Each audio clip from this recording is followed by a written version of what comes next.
by your side, baby. I want to know why it is. Welcome, everyone, to Barely Friends Podcast. My name's Isaiah. My name's Eric. And we're your Barely Friends. If you're new with us, thank you for coming. We're just two friends, high school friends, middle school friends, who just love talking about sports, mainly the Celtics, New England sports, of course. And that's what we do. We kind of like to start off with just life updates, things, how things are going. So I think, Eric, you have some updates for us you'd like to share. Yeah. So first of all, I do work as an educator in New Bedford, and right now it's our February break. So of course I'm very excited, and I'm enjoying the time off so far. Another thing too is you might know I'm a musical artist, and recently I've been working on my commentary album series. I have my Eric album, which has my best tracks from the last 8 years. And so what I want to do is really talk about how I made those tracks and give some commentary on some special moments related to that. Also, at the same time, I am considering working on another album. And if I do, I was thinking of calling it J. Mm. And the reason why, of course, my full name, Eric J. Santos. And you could have Eric, which I did, you saw all those albums happen. And I could have J as my middle name. Right. So I'm thinking about it. I'm brainstorming, but that's a possibility. And the thing, too, as a creative person, I feel like life in general, you're supposed to create, whether it's an album, a song, a podcast, child, so something. I think part of it, being a creative person is, sharing that part of your life. With basketball, I get to tell player stories, and with music, I feel like I get to tell my own story. Mm. So that's my insight of my mindset heading into that. Summertime 2026, maybe we'll see a J album. Sweet. Yeah, I think that'd be a cool project. Usually, before albums, you have singles, right? Usually. Are there any singles in the works for you right now? I've thought about it. Honestly, that Bad Bunny performance really inspired me. Okay, yeah. So we might see like a Portuguese reggaeton mix somewhere in there. Yeah. But right now, just brainstorming ideas, and we'll see what happens. But I definitely want to put out something in the future. Yeah, I mean, if you can get Bad Bunny on your track, I mean, let's do it, right? I mean, hopefully you can try to get him on. But no, I like that mix, and especially because it's big now after the Super Bowl, which we'll get into after. But yeah, for me, I think of course, Valentine's Day just came on, so I just celebrated 6 months, 5 days before Valentine's Day, and celebrated Valentine's Day with my girlfriend Alicia. Thank you. So yeah, that's my main one. It's been great. Yeah. So you said the 6 months happened like shortly before Valentine's Day? Correct. Yes, February 9th. Ooh, That okay. was our 6 months. So me and Sodi is February 5th. Really? So it's within Wow, a certain it's right period. there. Nice. Yep. Nice. Did you do two different celebrations? We kind of combined. So we kind of did our main celebration on Valentine's Day. Went to IKEA, a little IKEA day, looked at, furniture and whatnot. And then we went to go eat some Japanese food in Seahawks. Shout out to Chow Time, not a sponsor, but shout out to Chow Time. And then we went back to Alicia's place. She got me Pokemon cards.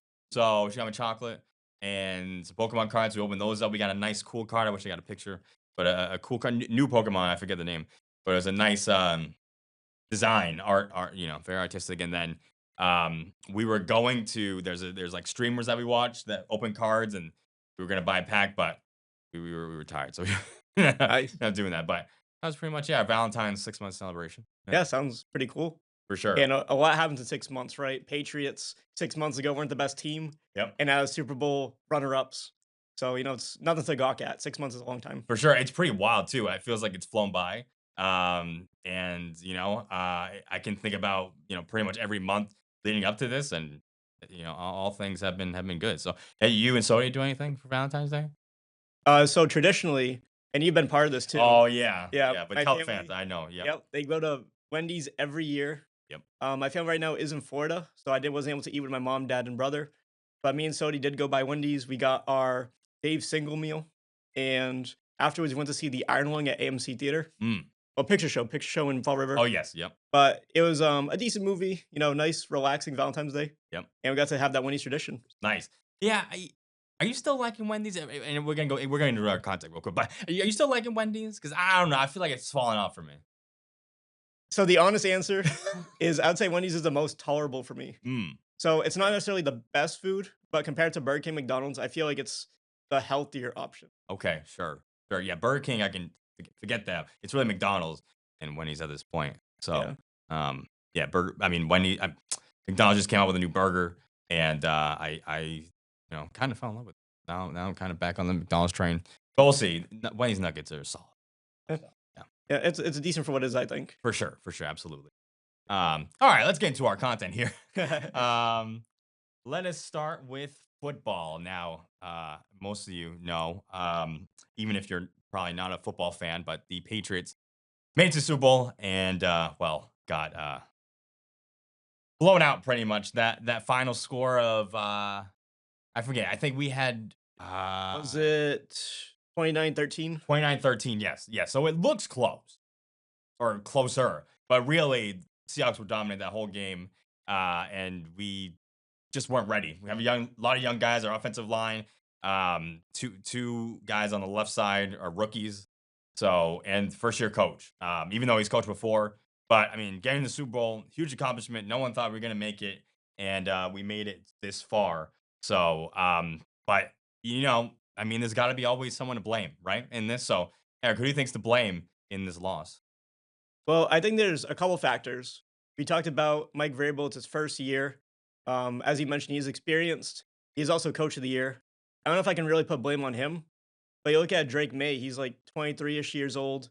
You've got Will Campbell, 23-ish, 24-ish years old. And those two guys, they're versing the best defense in the NFL. And I think that when you have, they pumped the ball 5 times, they fumbled 1 time, they had 2 interceptions, and they had numerous chances to get this lead closer. And during the fourth quarter, they nearly did that. I know he made through that interception, Yeah. but before that, I think they were on pace to make it a competitive game. Yep. So I think it's the fact of the Patriots not utilizing their opportunities because I think the Seahawks could have blown them out if they wanted to. I really think that the Patriots, it's basically them being young versus the best team. It was the lack of experience, and I think Drake May did miss a lot of key short passes.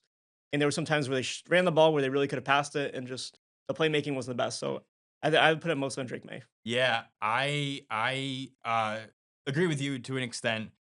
There's no blame on the defense. That defense led or allowed Seattle only I think 4 field goals in the first half. So it was only really like 12-0. And then they scored a touchdown in the end zone. It was like all out blitz, and then they just found the open receiver. But at that point, it was like we kind of throw everything out and try to get a turnover here.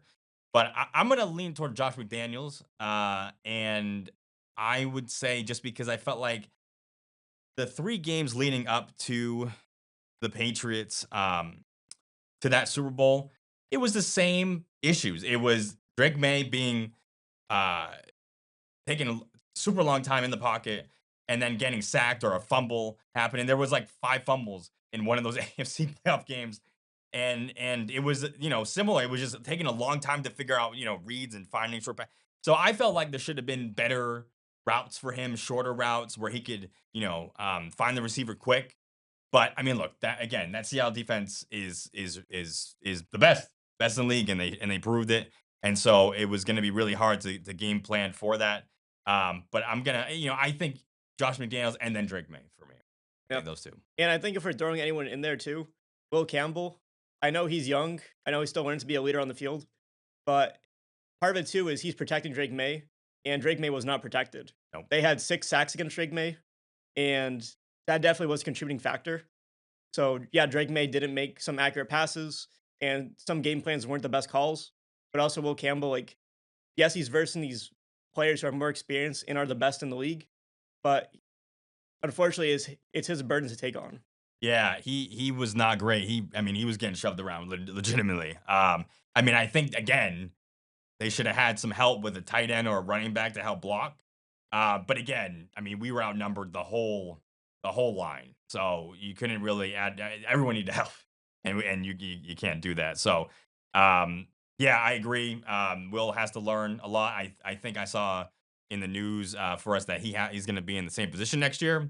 So we'll see if that's good or not. But I literally got his jersey, Ooh. and I literally won the Super Bowl. So it's cool. It's nice. Yeah. It'd be cool if I could get it's signed from him.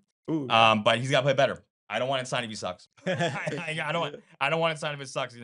That's one of those Mac Jones type. Maybe could same. No. Will Campbell's going to be much better than Mac Jones his position. So Yeah. outside of football though, there was Bad Bunny in the halftime show, and personally, I enjoyed it a lot. I liked the scenery. I liked the way it was, an island vibe. Obviously, paying homage to Puerto Rico specifically, but at the end of the performance, it was all the South American countries, and he pretty much said all of them except for Belize, which I knew that because my mom's best friend is Belize, and she said that the flag was there, but he didn't say it. So that's the one caveat for the performance. Other than that, it was a great show. Alicia loved it.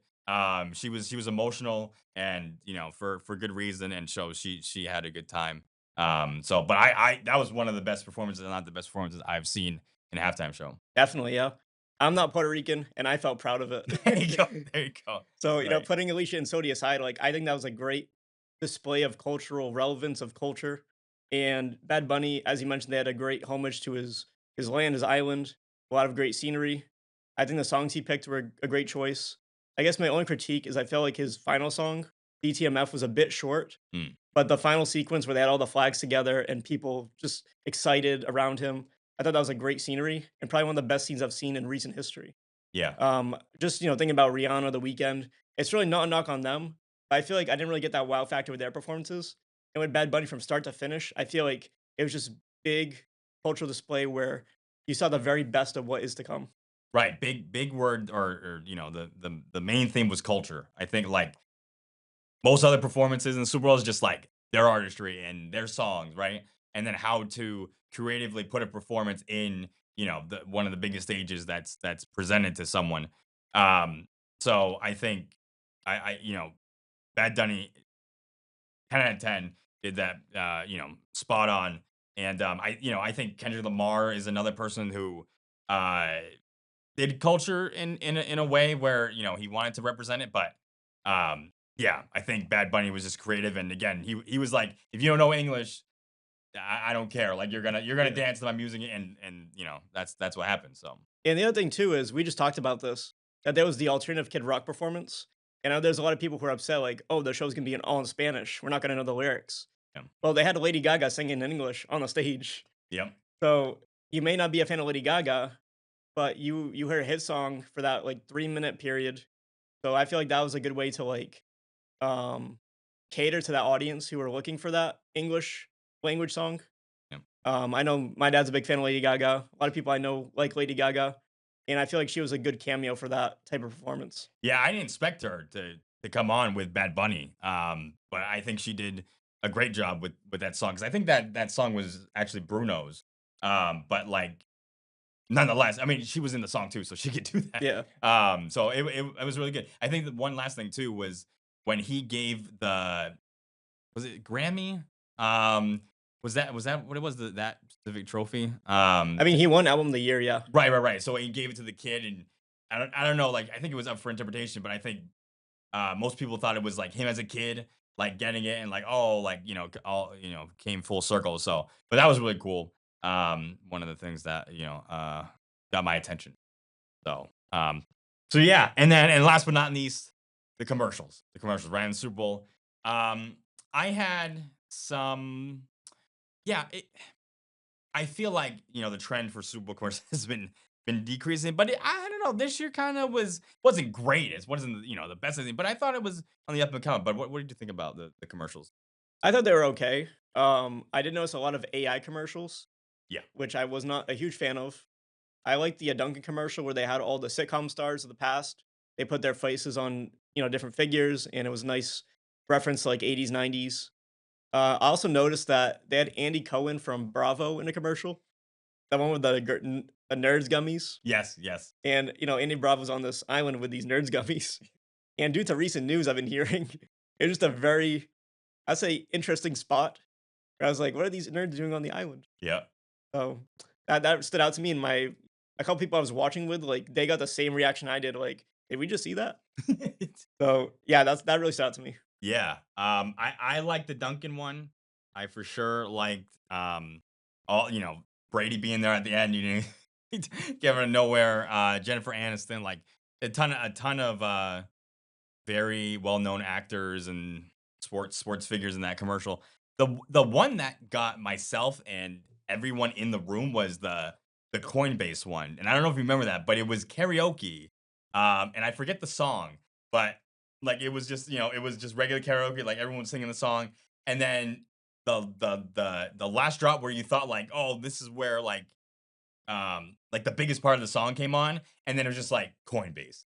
Yeah. Like this is like, oh wow. That caught us off guard. We were like, this is kind of weird, but that one was I thought a little clever. And then one of the ones that I've heard that a lot of people enjoy it, but I was like, was the Bud Light, I think, with the eagle and with the baby chick and the horse. And the Oh baby yeah. chick was like, the horse was protecting it and whatnot, and then turned this eagle and it was like American pride and yada yada. So I mean, it was pretty cool, but it didn't hit me, I think, like other people did. Yeah, I remember years back they had like puppy monkey baby Yes, and yes. like other Doritos That commercials was like Mountain. that. Was that Mountain Dew or Doritos? That It was one of the two. yeah, yeah, one of the Doritos was weird. Yeah, no Doritos commercials. I feel like it used to be that I remember there was one. Now we're gonna get on this where a woman's pregnant and the husband's right there, and then like you can see on the screen with the guy with the Dorito, he's like moving around the baby's like moving the stomach, and then he just whips the Dorito out and the baby out. It's not- that's one of the Doritos. That's a good one, yeah. Yeah, Doritos was classic. Doritos had a lot of good commercials, but yeah, they weren't in it. That was Yeah. unfortunate. I also remember recently they had the Mr. Peanut mascot. Yes, Like I think 4 years ago, he like he died died. Yep, like that. that's right. That was crazy. Yep, yeah. There have been some good ones. I gotta look at compilations of the past ones and see what was good. So, but yeah, as Patriots fans overall, not a great Super Bowl, right? Not a great Super Bowl, but some commercials were nice, and Bad Bunny's performance was really good. So that's what we can look up to. All right, let's move on here to some breaking news, breaking sports news, mainly basketball news here, and a lot of trades, a lot of NBA trades. The trade deadline happened last Thursday, I believe. One of these Thursdays, last Thursday or 2 weeks ago. We had some trades here, right? So the first one is Anthony Davis and Trae Young, both separate trades. These are separate, but they both went to the Washington Wizards. And from my understanding, they're both not going to play much, or Trae Young might be done for most of the season. Anthony Davis, I think, has surgery again, or he's hurt. Some kind of injury. Some Yeah. kind of injury because it's Anthony Davis. So, but I mean, the Wizards are building a team? Question mark. I don't know. I don't know. What are they doing? Yeah. I definitely think it's cool that they've got these big time players like Anthony Davis and Trae Young. But then, like you said, they have injuries. They're probably not going to be playing this season, which I understand. They have the worst record in the NBA. So it's really looking towards next season where they hopefully get a good lottery pick and then they have healthy AD and healthy Trae Young. But I think that a healthy core for this Wizards is still not enough. And I just feel like it's bound to happen. AD's going to get re injured. Trae Young's decent, but I feel like as a point guard, he's not like a franchise star. I feel like Yeah. he needs other pieces around him, and just AD isn't enough. And if they get a lottery pick, anyone who they get, AJ DeBonsta, Cameron Boozer, I feel like they need a year to develop before they make an immediate impact. So the Wizards are doing a great job. They got rid of a bunch of role players, and they got these two big stars in return. But I actually give them, I think they did a good move by getting these two players. But it's just that the franchise has buried themselves so far down that they need to do more to actually get back to that playoff level. Right. I know they have a young star, Alex Sarr, who's like a center somewhat, and he was picked top 3 pick, I think, a couple years back, and they have another young star too. But yeah, they're not going to be great. I mean, again, Anthony Davis injury prone. You hope you hope he plays half the year, but usually that doesn't happen either. So, and then Trae Young, I mean, yes, he's a nice piece. He can shoot the 3 ball. But again, they're gonna need a lot more, and it's gonna be a lot more than a number 1, number 2, number 3 pick. They need to rebuild completely. And so I guess they're restarting, and this looks promising, but we gotta see. And this won't happen. We won't see it really truly until next year. Yeah. Well, if you were to give him a letter grade, what would you give him for that letter? I mean, comparatively to what they've done recently, which is like 10 years or so since the John Wall, Bradley Beal. Yeah. B. I mean, to be honest, like comparatively, if I'm going based on in general, maybe a C plus. But like if I'm just doing it based on what they've done in general the last 10 years, it's a B for them. I mean, you haven't seen this much excitement for the Wizards and who knows how long. And now you have, two stars, whether you like them or not, they're stars, in the NBA. So they have them. Yeah, I agree with that rating too. But you said B. Yeah, I mean, even if you don't like AD, if you don't like Trey Young, you've got these star players, like you said, in the jersey. And at the very least, they're making the games interesting. Right. Versus, I think, was it Jordan Poole was their last franchise star? Yeah. Yeah. That last franchise star. Um, I guess. Yeah. And now I don't even know what he's doing, but I haven't seen his name around at all. So, yeah, technically, Yeah. yeah. That's improvement. Improvement, but we'll see what happens next year. Next, this one was interesting because it was talked about a lot. I was looking at ESPN, they were talking about it a lot. And I was like, this is strange. Pretty much James Harden was traded to the Cavaliers for Darius Garland. And now he's going to the Clippers. So I guess the Cavs felt like James Harden had the edge, and they felt like uh, that helped them to kind of get over the edge to be a championship team. But James Harden, no offense, he's past his prime. He's definitely on the older side. And I don't know what happened to Darius Garland, but last time I checked, I thought he was a pretty decent guard for them. Well, that switch happened, and so I mean, Donovan Mitchell said in one of the games he played with Harden that it was he really likes James Harden going there. And another conspiracy theory I will say that I've heard is that the reason why the Cavs got Harden is because next year, with LeBron James probably not going to be a Laker, that they think that they can get LeBron because him and James Harden are, buddy buddy. I don't know. So those are a few things to think about when this trades happen. Yeah. Well, one thing is, James Harden, he's averaging 25 points and 8 assists per game right now. And I will agree, he's older now. I believe he's around 35 years old. So he's not going to be the same James Harden from the Houston Rocket days. No. And I mean, he played way too much ISO ball back then. Yeah. But if you look at the lineup, you've got Donovan Mitchell, Harden, Evan Mobley, and Jarrett Allen. And they've all been all stars pretty recently. And so if you take, the small forward position, you put LeBron James there, I feel like that's a pretty solid contending team. I wouldn't say they might not be title contenders, like in the sense where they're not like favorites to win the championship. I would say they'd probably be top 5 in the league if you were to make that team with James on the Cavaliers. Yeah, I mean, in the East, that's weak. And I mean, if LeBron were on this team's Cavs, I mean, you would say they're the favorites because the Knicks have been good and decent, and they got Jose Alvarado in a trade, which has helped them. But I think you would say that the Cavs would have been a better team than them, and I think they would have been the number one seed, or been talked about as being the number one seed. And so, I mean, next year, Tatum. I mean, we're gonna talk about Tatum, but he's gonna be back, and so the Celtics will be back. So, but I mean, yeah, if that's their plan, then I think this is a good shot to try and do that, and maybe they'll have LeBron James next year, and that'll be a huge win if that's their game plan. If not, then I don't know what the big success is with this trade. Yeah. And of course, neither of us know LeBron James personally, but it's the sense that I feel like LeBron James, his hometown is the Cleveland Cavaliers. Yeah. He played there, he won a championship there. It just makes perfect sense here to go back there, possibly bring his sons with him, Yeah. and finish out his career with the possibility of winning that 5th championship. I would say if the Cavaliers had a bad team, let's say, for example, if they had AD and Trey Young as their core, LeBron's probably like, I'm not doing that. Right. No. Right. But they have a good core around them right now. 100%. I feel like LeBron James, if he wants to win, that's the place to go. Somewhere in the East, and you've been the like hometown hero for the Cavs. Why not end it in Cleveland and try to get one more ring for this team? So that's they should do that. They should do that. Next, Porzingis to the Wizards via Buddy Hield and Jonathan Kuminga to the Hawks. So this one was interesting as well because Porzingis is again getting older, not as old as Harden, but getting older.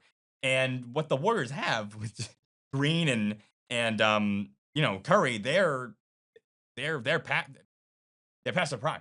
You're not really building around those two guys. You're maybe trying to get other core, younger core to build around, and then to add those two. Um, but this was strange. I didn't expect them. I know they were talking about getting Giannis, trying to get Giannis over. That didn't happen, obviously. And now Porzingis is there. But I mean, now you got rid of Kaminga, who wanted to be out, but a young guy, two young guys who I mean, Buddy Hield was I thought pretty decent for them too. It's just strange that you're not winning with this roster with Porzingis added No, to this. I don't think so either. And if you look, Porzingis has had very bad injury problems with the Celtics and Atlanta Hawks too. I think he's missed a decent amount of games, and he also has this mysterious illness he's had for a year or two now. Oh So, wow. um, I forgot the exact condition it's called, but I think it spurs randomly. So at any point, Porzingis could possibly be out of action. It's not career threatening, but it is something that does happen. Yep. And Kaminga, I believe, wanted to leave the Warriors. Buddy Hield was neutral. Um, but I guess for what they got, Porzingis is an okay fit, but he does join a lineup with a bunch of older veterans who are injury prone. 37-year-old Butler, 39-year-old Al Horford, 35 Draymond Green, 38-year-old Curry. Right. So the Warriors are a really old team, and I feel like 5 years ago this would have been an amazing roster. But right now we're getting towards the twilight years of the Warriors, and I feel like the dynasty could end at any moment. Like Curry could retire at any moment, Green could be traded at any moment. I feel like this is like the very last part of that history of the Warriors. Yeah, you said retire. I think it's a retiring party, to be honest. I mean, I think what the Warriors are trying to do, I don't know. The West, too much. There's too much star power in the West. They're not competing this year, and they're not competing for a long time because there's a young core and really good young core at the top, and the Warriors just don't have that right now. So for the Hawks, I mean, again, traded away Trey Young. They're trying to rebuild in some sense. I'm sure they added a couple of other pieces from the Trey Young trade, but again, not this year. I feel like they're probably tanking two and probably trying to get a top pick to try to compete next year. Yeah, So makes sense. And Porzingis, I think he just is what he is at this point. He's great when he's on the court, but I say more often than not, he's not going to be on the court. for sure, yeah, I agree. Next here, Ivan Zubac Ivica Zubac to the Indiana Pacers. Again, this Pacers team does not have Halliburton. They have not been great this season. But next season, they should be. They got rid of Miles Turner, and he's on the Bucks now. So I don't know who their son has been, but he's a solid piece, solid veteran, and they're going to compete next year in these two with Halliburton healthy. So Yeah, and I believe is he the same position as Pascal Siakam, or is it power forward and center? I want to say Siakam's a power forward, so I think it would be Siakam, and then they could play on the same court, which would be pretty good. That's a nice front court there. Yeah, and honestly, I'm not sure the exact ingredients that made the Pacers so dominant last season, because I know there was a lot of criticism towards Tyrese Halliburton, him not being like the top option. I think he averaged about 18, 19 points last season, and he squeaked in there for an All NBA appearance. Yeah. Um, I personally think there's a lot of teams with more depth, like the Knicks, Celtics, of course. I'm gonna say Cavaliers are getting, if not there, really close there. But I just really don't see the Pacers as a legitimate contender. I think they're gonna be maybe like top five, maybe top 10, like that play-in tournament level. And once again, that's not a knock against them, but I think Ivako Zubac will be a good addition, but I don't see them yet as NBA title contenders. Right, I agree. Um, Next here we have Nikola Vucevic to the Celtics for Anthony Simmons to the Bulls. We'll kind of talk about that in our Celtics. Yeah. So we're just gonna leave that to the side. And then finally, Chris Paul trades to the Raptors, but then waived and then announces his retirement. Let's just say an odd season for Chris Paul. Started with the Clippers, his team that not necessarily that he started with, because right, he used to start with the Hornets, I believe. Yeah. When they were Charlotte, and then now and then yeah, and then was on the Clippers, but was very successful with that team. So, but this year, with being on the Clippers, there's a lot of drama with Tyronn Lue, with I'm sure some of the other players, and they just said, "We're cutting you, we're done." And then and now he's traded to the Raptors. So very odd. This guy is going to be a Hall of Famer, so he was not treated like a Hall of Famer on the Clippers. So, but I hope that, yeah, I mean, he'll be a Hall of Famer. And so at the end of the day, no one's going to really remember this season for him. He's going to be one of the greatest point guards ever. And, you wish he had a ring under his belt, but unfortunately, that was not the case. Yeah. I'm gonna say that for Chris Paul, the idea of him playing with the Clippers, like that's probably the association his best fit. He had Blake Griffin and DeAndre Jordan. Yes. Yep. Like that was the prime Clippers, within the last decade. And at this point, we have a group of the team, and over time, right, you have that same group, and they've changed. Now we've got Kawhi Leonard, we've got honestly can't think of the rest of the team, but Yeah. Sorry. there's been Yep. so much change with the Clippers that the team that Chris Paul's gone to is completely different from the one 10 years ago. Right. And so organizations change. The same group of people there are a different group of people 15 years later. Right. So I'm gonna say the treatment of him wasn't the best. He is a future Hall of Famer, but the Clippers from then is not the Clippers from now. And if anything, I'm surprised that another team didn't try to offer him a role. But my guess would probably be that he wants to play on a championship contending team, and simply that those contenders did not offer him like an attractive position. I think that he probably got offered a role with, say, the Jazz or what team like the Hawks, where he could just be on the bench or come off. But I think he wants to be involved. He wants to be a starter. Right. I mean, not too long ago, he was on the Spurs, and they were on the same team, Wemby and Paul, right? Because they did the All-Star last year or the year Yeah, before. So they were on the same team.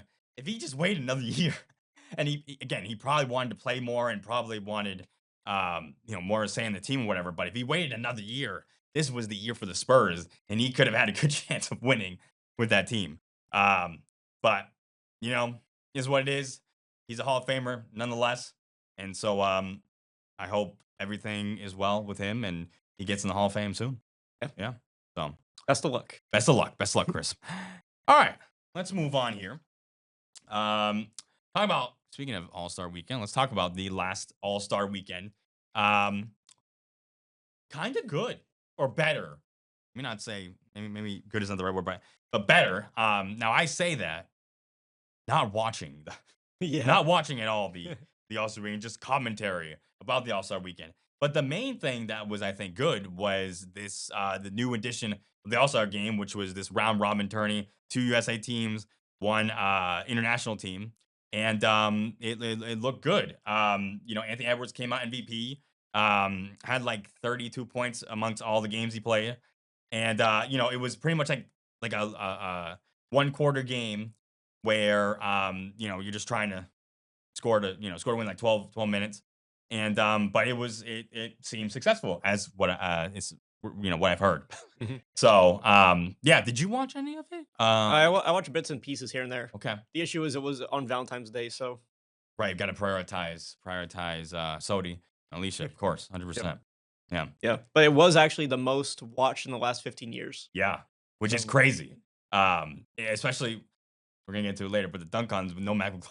Yep. But I mean, yeah, this new format people were interested in, and obviously it paid dividends. Yeah. I would say that yeah, the 3 events, of course, keep those. And then honestly, it was a success. But I think that a lot of players like Anthony Edwards, Draymond Green, Kawhi Leonard, they've all said they prefer the East versus West format. Yeah. So, I think that the All-Star game, I personally am on their page. I would go back to East versus West. But I feel like the main tournament makes it a little bit confusing. And it adds a bit of competitive to it. But I feel like there needs to be more incentive to make the players compete more. Yeah, I don't know. I would love to go it back East to West. I would agree with that sentiment. I just have not seen the players want to play a competitive game Yeah. the last like couple of years when they've done East to West. And in this format, they did try. Or maybe not everyone, but they did try a little harder and wanted to play. So I mean, yeah, I mean it would be good. And would you, if it goes back to East to West, would you want like to where there's captains and they would choose players from the East to West, or would you just want East, West, bada bing, bada boom? Ooh, that's a good question. Would you want it to just be old school again? Well, I actually did like that idea where you had, like, for example, LeBron James and Giannis Antetokounmpo and have them be captains. Yeah. So I would do the same thing. I would say the top voted player from the East versus top voted for the West, and have them pick the lineups they want. Okay. Yeah. And if there's reserves, I guess he could make it up to the NBA to fill those spots. Sure, sure, for sure. Yeah, it's the first time in a long time we've seen them compete. And so I think Adam Silver is probably like, we're gonna keep this format until it's not popular, until it's not working. But yeah, if they could get it back to an East and West format and they could get it competitive, I'm in. I'm all in. I don't have hope. I don't have hope still, even with this part being better. I still don't have a lot of hope with the All Star format. So, Yeah. So this actually brought me to a funny point. okay. So I know that there's Team Stars, Team Stripes. I believe Stars was like younger stars in the league, Yes. and Stripes was the veterans. And then of course World is World. But they changed Norman Powell from one of the Team Stars and Stripes to Team International. Oh wow. And the reason why is because there was an injury to like Giannis or Nikola Jokic or someone. Yep. So Norman Powell, he plays for the Jamaican national team. So I just thought it was funny how they were able to change him from American to Wow. Yeah, international. yeah, to Jamaican. Pretty much. Yeah. That's funny. I didn't know that happened. Yeah. That's yeah. Hopefully it doesn't happen like to more people if they're internationally just switch to whatever the nationality Yeah. is. Well, think about this too. I know there's Winter Olympics. Yeah, You're Cape Verdean. I am. You're also from here, American.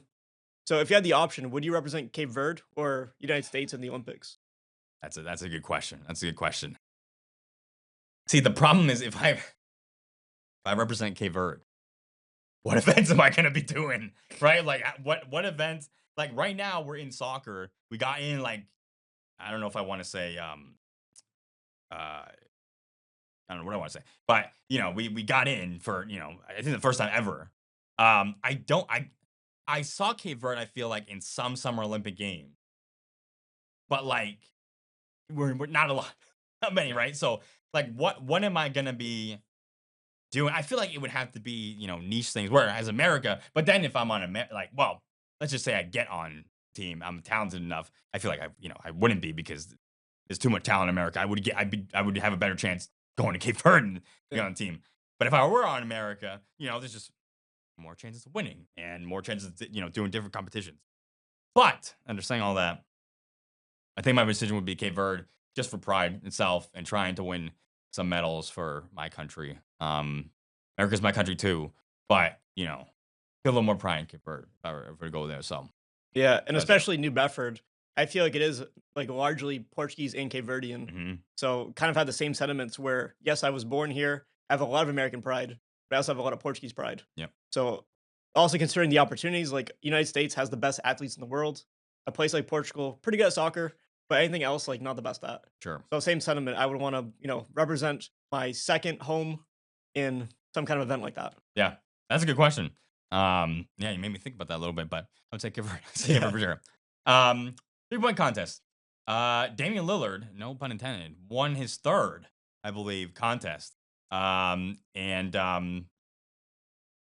Yeah, he was lights out, and he's been lights out. I think he mentioned, that he wanted to be with other stars. Correct, next year.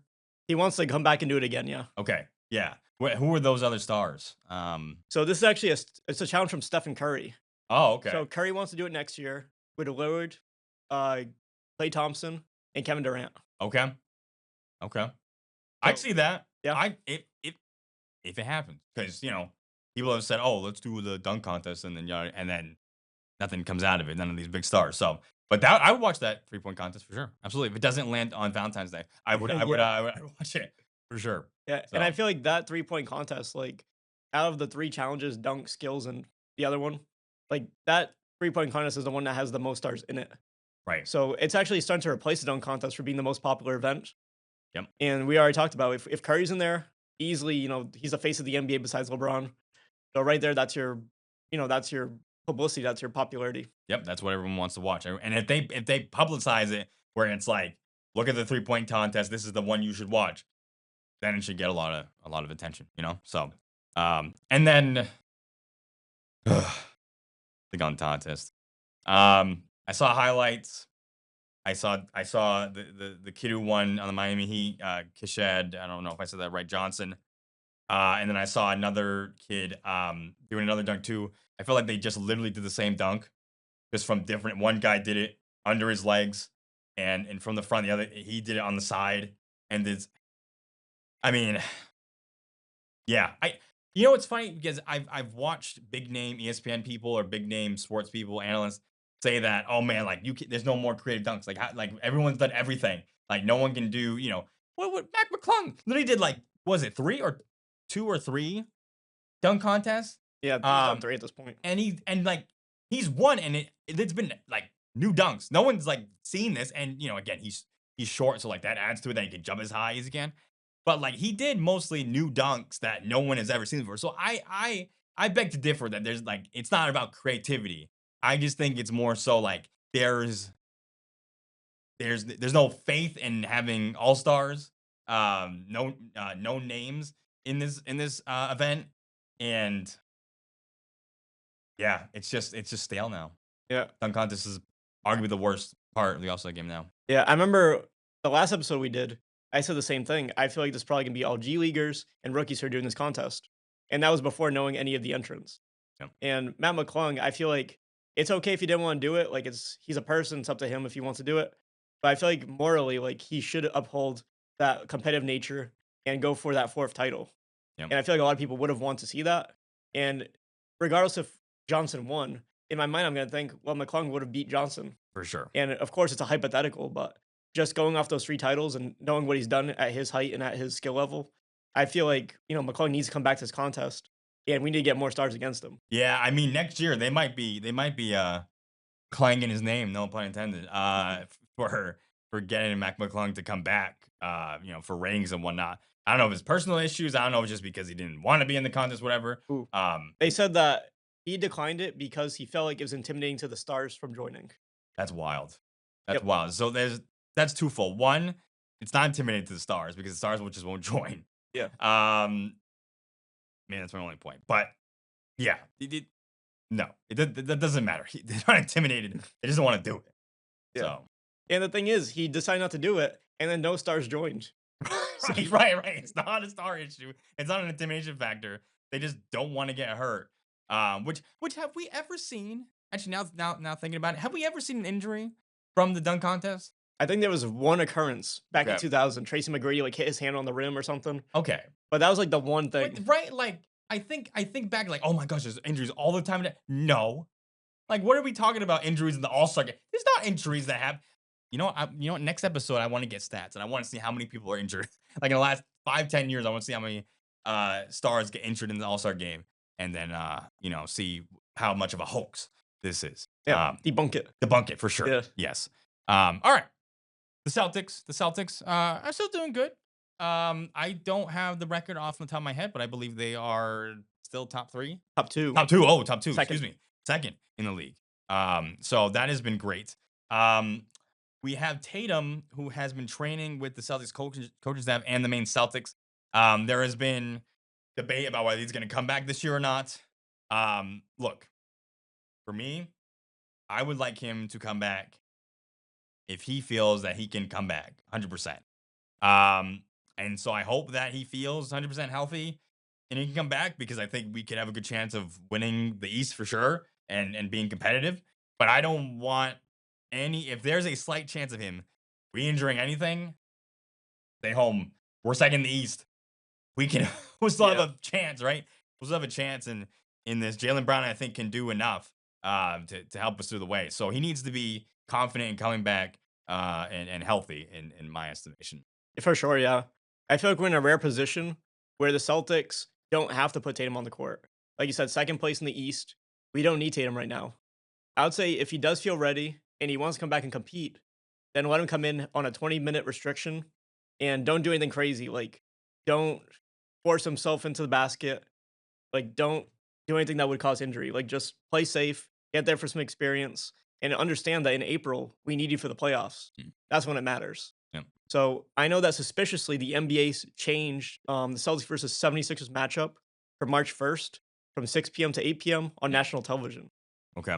So I'm not sure, besides Tatum, what else could possibly warrant that change. But I'm very much thinking that they're planning on making him come back for that game. That seems a lot early. Yeah. That seems early. Yeah. I'm trying to play it safe.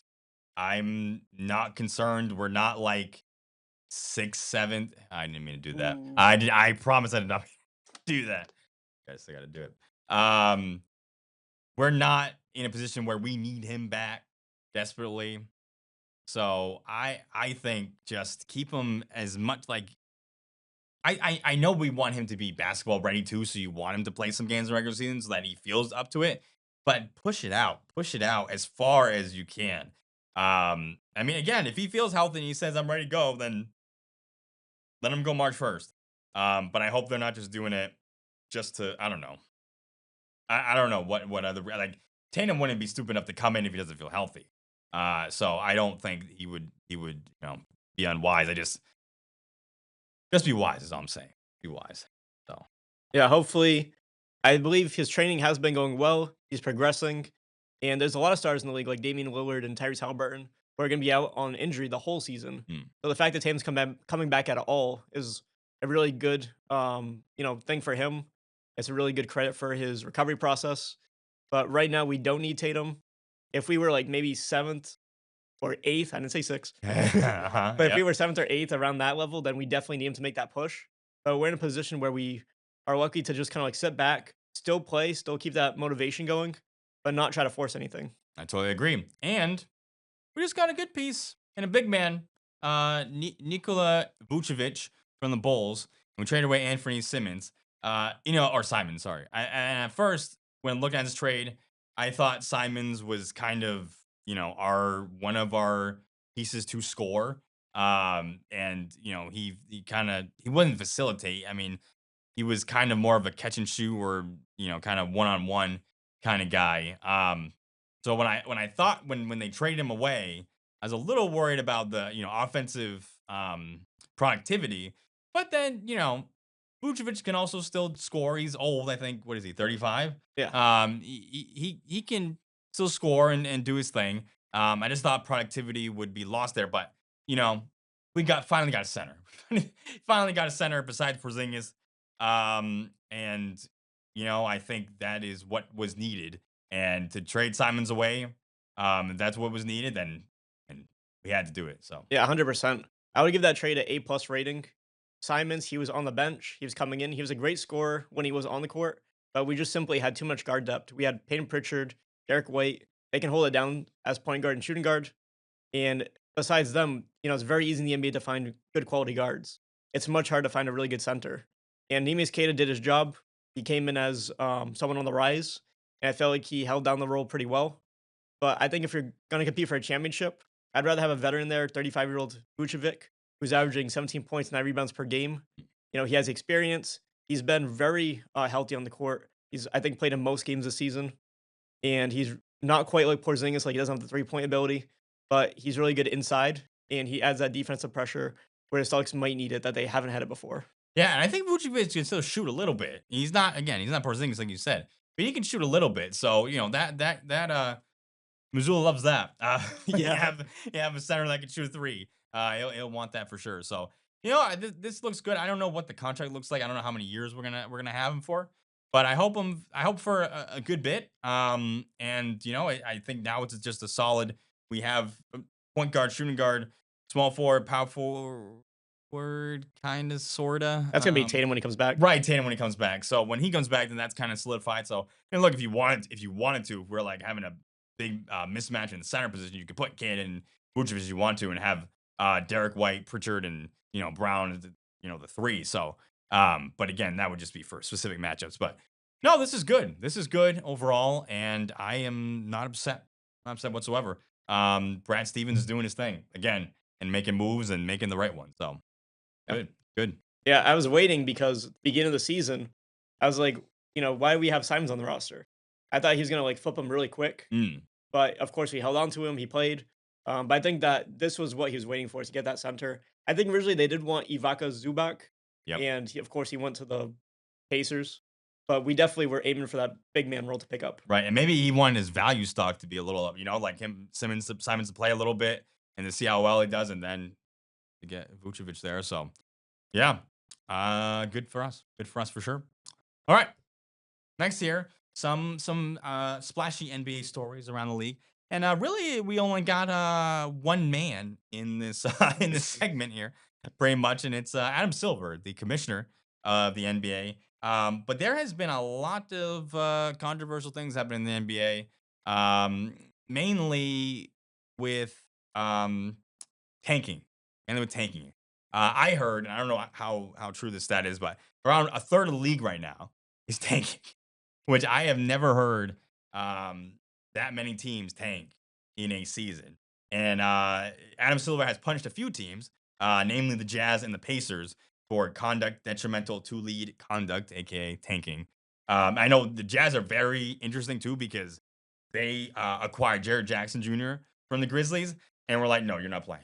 Like, Yeah. I like because of injury or because of whatever. It was like, no, you're sitting out and like you're done. And Yeah. it was very, very blatant that like they would sit all their starters and just be like, no, we are not. So, um, very interesting. So that's one part of Adam Silver, and then the other part is that he considered a tournament for lottery teams for the draft and trying to fix the draft for this tanking issue. Even thought about eliminating the draft altogether, which is I don't know what that looks like. Yeah. Barrick, what are your thoughts about this Silver guy and what he's up to right now? Yeah, so straight out, I'm gonna say that all these proposals are just completely ridiculous. Damn. Yep. If you get rid of the rookie draft, all the top rookies are gonna go to the Knicks, Warriors, whatever team's the best in the NBA. That's the most appealing. Yeah. And then if you have a tournament, well, the tournament's supposed to reward the worst team in the NBA. And if you win the tournament, are you the worst team in the NBA? Most likely, you'll get these teams like 9, 10 seeds, and they'll say, you know what, we're so close to tanking, let's tank and get into the tournament. And then, of course, the worst team is going to perform horribly. And teams that only get that middle range who could possibly compete, possibly not compete, are going to end up winning these tournaments. Yep. So I think it's Adam Silver's not coming up with the best solutions. And personally, I see no issue with tanking. I know you could say morally, ethically, it's not a good thing to do, but they have the ping pong system.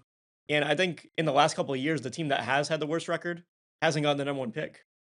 So you can't stop these teams from somehow maneuvering and getting to the bottom of the conference standings, but you can try to prevent them from getting that top pick by having these odds. So it's a matter of saying, am I gonna have a competitive season, or is it worth possibly getting a good pick, which I think is the current system. For sure. I mean, if you're allowed, and this has been in the structure of the NBA, if you're allowed to tank and you're allowed to sit guys for however long, maybe the Jazz and Pacers have been a little too egregious with it. But if you're allowed to sit players and tank, why don't you? If you don't think your team is going to go anywhere this year and not and be able to win a championship, but you can try to get the top pick by getting the balls for the Or clip that. I was trying to not. You know what I mean. You know what I mean. It's like freaking bingo, and you get Oh more yeah. balls. Anyway, you if it's in the rules, I mean, what are you supposed to do? I mean, I think the only thing that Adam Silver could do at this point is have harsher um punishments. So like actually take away from teams, like take away balls from the draft lottery, or like take away people's protected first round picks or whatever. I don't know. But I think it's I, I don't know if you can change the whole system to make it so that teams don't tank. Um, that's gonna have to be a long talked about issue in the offseason for Silver and owners of the NBA. But look, at the end of the day, this is about ratings and about viewership.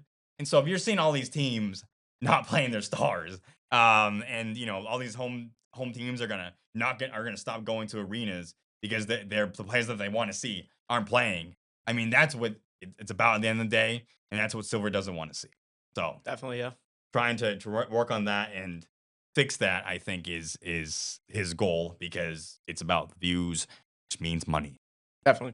And another thing too is if you are taking a team in the NBA, the players on that team realize like, hey, if we keep losing, like my job is at stake. That's their livelihood that you're talking about. So it's easy to say, oh, we're just gonna sit I don't know, Laurie Macaron, for example. But at the end of the day, if he doesn't produce, then other teams in the NBA won't want him. And then he's gonna end up with less opportunities in the league. Yep. So I think going back to the tournament idea, it's ridiculous to have a bunch of players who are currently in the NBA playing for the idea of getting a replacement for them. So I just, that's not going to work out, I don't think. Yep. But it really is about ratings, like you said. And if you are a fan of this team, like the Jazz or like the Thunder or like well, not Thunder because they're the best, but Yeah. a team that has been shown to tank, then you're not going to go to home games. You're going to stop watching the team. They're going to suffer the national consequences in their own local market. Right. Ratings have already been going down. This tanking issue does not help at the end of the day. So Adam Silver has to figure out a way to stop it, or at least to get the viewers back to watch it and make the fans want to care. So, all right. Our One in the World segment. You're new with us. Our One in the World segment is we have found a story that is interesting to us, weird to us, and we want to share it to you people to find some entertainment value in it. So, since we're on tanking, if you don't mind me starting. Mark Cuban, who is the owner of the Dallas Mavericks, has said that and the NBA should embrace tanking. And Eric, you just said you should embrace tanking as well. And I'm just getting some quotes here from Mark about this.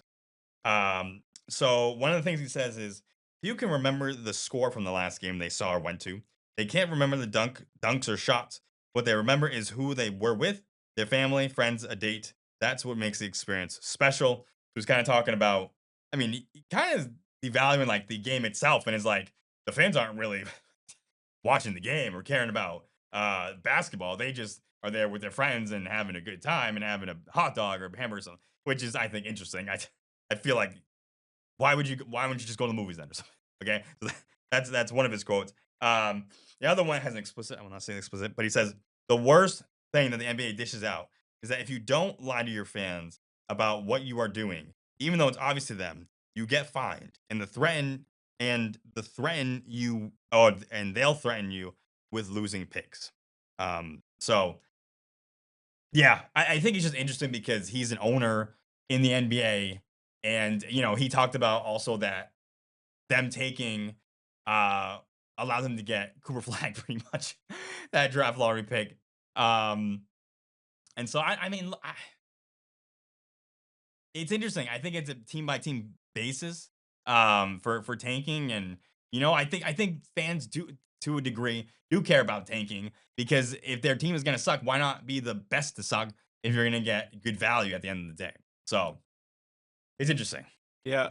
Well, I'm going to kind of circle back to the Patriots for a second. Okay. Because they're a team that had really bad seasons recently, and now they're back to being, serious playoff contenders. So I'm going to use my Uncle Kenny as an example. Okay, yeah, do it. So when I was growing up, every Sunday, Kenny would come to our house and watch the Patriots. Mm-hmm.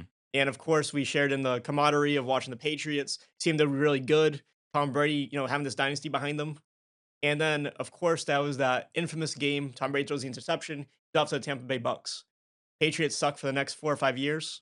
And throughout that stint, we would still watch games together, but they became less frequent. Once we knew the Patriots were out of it, we just didn't watch. Yeah. And, I'm a big Patriots fan. I got my jersey, really support Drake May, support all the guys. But unfortunately, when the team does do bad, the people who are fans of the team are going to stop watching too.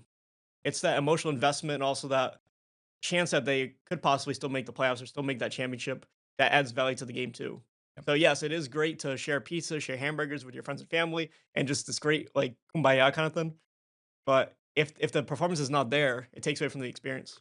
Absolutely. And again, people are going there why are you just gonna go there with friends just to have a good time and not watch the game? There are tens of thousands of things that are actually much cheaper to do than to go to a basketball game. So that was interesting from Mark Cuban. What's your story, Eric?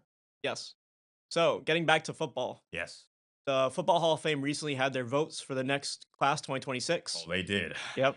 And some first-time eligibilities included Bill Belichick and Robert Kraft. Now, Kraft and Belichick both did not get the required votes to be in the Hall of Fame, and a lot of people are considering this a snub. So I posed a question to Isaiah. How do you feel about this recent voting for both players or both people? Yeah. I'm a Patriots fan, so someone could say I'm biased in this, but Bill Belichick has won 6 rings.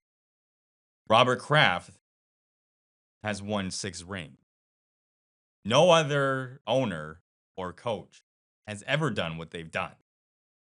Yes, there have been cheating scandals, and this has been an issue in the Baseball Hall of Fame as well. Mr. Barry Bonds, who was a one of the greats, and took on steroids. Obviously, not good. Obviously, cheating, but we don't know if he's ever going to make the Hall of Fame because of that issue. I'm not trying to make one to one with steroids and Spygate or whatever, but I still find it ridiculous because at the end of the day, they're both going to get in at the end of the day, and so you're just slapping them on the wrist for the first ballot Hall of Fame. Um, I mean, what's the point? I mean, if you're not going to put them in the whole Hall of Fame in general, then which would be insane. Which I'm not saying they would do that or should do that. But if that is their goal, not putting them in at all, then it's like okay, then that's their goal. Then as crazy as that it would be, then it's like I guess I see why they would do it for the first time. But these guys are gonna be in next year, second, no question. And people know that for the most part, if you're a sports fan, that these guys should have been first ballot Hall of Famers. And so I do find it quite ridiculous. But at the end of the day, they're gonna be Hall of Famers. So I guess it is what it is. Yeah, I have similar sentiments. You mentioned 6 Super Bowl rings, and I believe that in history of the NFL, franchises, the record is 6. So Bill Belichick and Robert Kraft have reached the pinnacle of championship success, and there's no doubt that they should be in the Hall. Myself, I've worked for Sports Illustrated and Newsweek, so I have the same credentials as a lot of these same voters, and I would say that they have not used their power responsibly.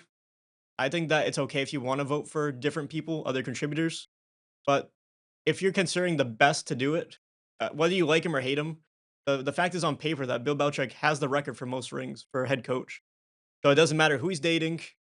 It doesn't matter how many times he cheated. I guess it does a little bit, but every team in the NFL has cheated in some instance. Yep. And let's give him the benefit of the doubt and say he cheated one time. Take away one ring, you still got 5. Yep. So it's just that his career spans numerous decades. He's done all these amazing achievements, and at the end of the day, emotion doesn't it doesn't really like decrease that what he's done. So I understand why they might not vote for him, but I think it's a misuse of power not to put him in first class. Yep, I agree. I would have loved to had my brother in or some other fans who are not Patriots fans and to have this, kind of take. But I mean, I think if you're being honest, they should have been in. No questions asked. So, all right. Last but not least, our mailbag where we ask each other questions here. Eric, why don't we start with your question here? Start us off with it. Sounds good. All right, so next year the Super Bowl was oh my gosh. You're good. You're good. Yeah, You're I good. need water. Yeah, and it's warm in here. A little bit of the throat, Yeah. So next year, the Super Bowl is going to be on Valentine's Day. We had Bad Bunny in the last performance. We both really enjoyed the show. Who do you think would be a good fit for this upcoming Super Bowl next year? Yeah, I think a K-pop band. I don't know which one, but I think a K-pop band, that genre. I think K-pop Demon Hunters, what I just recently watched over this past weekend. I thought it was actually really good. And the NFL wants to expand and reach other countries, around the world. They're gonna have actually one of their first games gonna be in Australia, I think, next year. So they're just trying to be global. So I think K-pop would be great. I think it's up and coming for sure genre. So I'm gonna say K-pop Nice. band. Now, when you say K-pop, do you think you would go with like the cast of Demon Hunters, or would you say like, for example, BTS? Yeah, I was listening to another podcast, and they were kind of talking about like the halftime show is kind of for kids at this point, or has always been for kids. I don't know.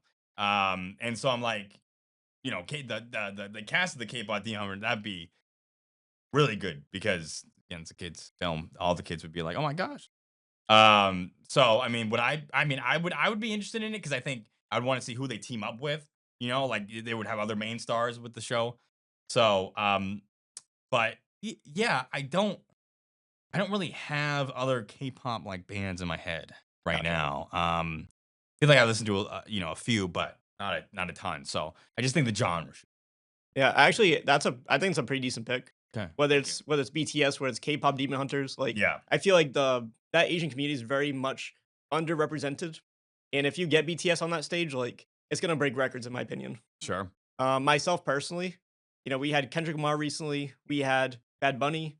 I think that the 40-year-old mom demographic has not gotten enough representation. Okay. So Backstreet Boys are interested in doing the show. I think that's a possible choice. I think they're pretty decent. And also Taylor Swift, it's gonna be Valentine's Day. I feel like that could possibly be Travis Kelce's last game, maybe. Mm, So if you've had, for example, a Chiefs Super Bowl with Taylor Swift performing, that just like fits the vibe of whatever's gonna happen next year, Valentine's Day. yeah. I'm not saying I endorse it, but if I had to make a choice as the NFL commissioner, that's what I would do.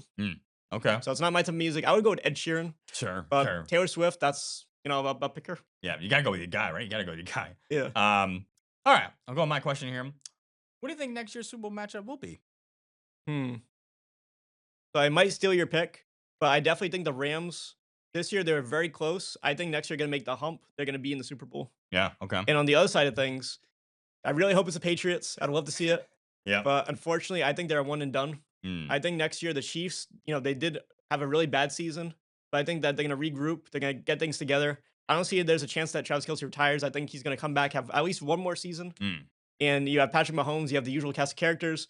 They're gonna be right back in it, right in the Super Bowl. Okay. Rams Chiefs. I also have Rams. Stafford says he's gonna come back one more year, and I feel like this is gonna be his last year on the Rams and playing the NFL. So and like like you said, they were close this year to get into the Super Bowl. So they're gonna pretty much bring it back. So I'll say Rams. I got Ravens, and I just kind of am like Lamar's he's gotta have one. Okay, he's gotta have a chance.